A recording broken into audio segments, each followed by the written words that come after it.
yw Catrin Gwlys, a rwyf yn hoffi y stori bob yn achub y byd oherwydd mae'n gyffrous gweld fy nghymeriadau I yn dod yn fyw.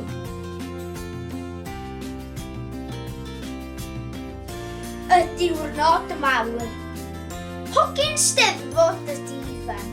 Byddai Calan Mai yn dod a chyffro mond y tŷ, oherwydd gwyddai Ifan fod wythnos o firi ac afiaith ar droed.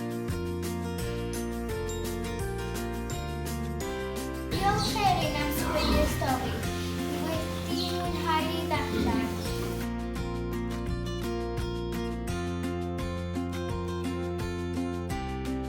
Ond pwy sydd am gario'r fasged yn ôl i'r car? Gofynnodd ei mam cyn gadael. Trodd Ifan at Cadi gan ddisgwyl ateb. Beth am I ni'n dau I gario'r fasged? Fraich yr un. Fydd hi ddim yn rhy drwm i'r un ohonom ni wedyn. Cynigiodd Cadi'n obeithio, a chytunodd Ifan ar unwaith. Gan iddo wybod fod rhannu baich yn bwysig.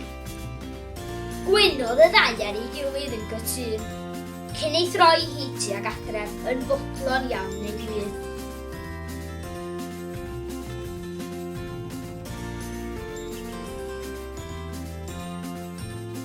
Diolch I Erin am y stori am nai.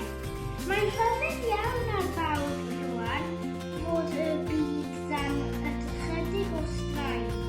Mae'n rhaid I Twmaned gadw draw oddi wrth ei nain am sbel, mwyn medru edrych ar ei hôl hi'n iawn. Maent yn meddwl amdani'n amael a hithau torri ei bol eisiau ei gweld ffwythau. Ond fe ddawr di hwnnw ac mae'n dod yn nes bob dydd.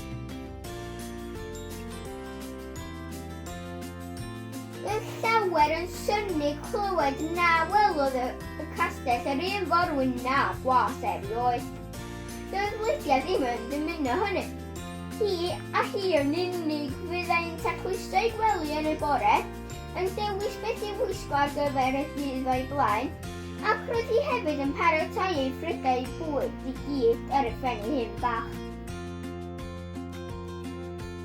Mae'n felly bit doniol ynddo fe, a o'n i'n gweld y sief y ffrindiau a oedd y stori ni fi deimlo lot yn well.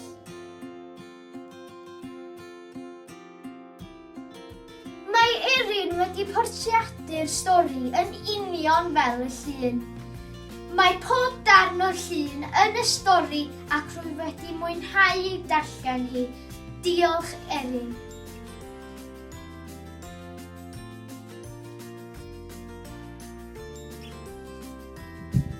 Pan mae'r byd yn cau amdanynt, ffyrdd yn teimlo mor bell. Ond pan fydd y peryg yn gwneud, gan roi gyfle i'ch byd ddod I drafod. Bydd y môr yn parhau I fod yno,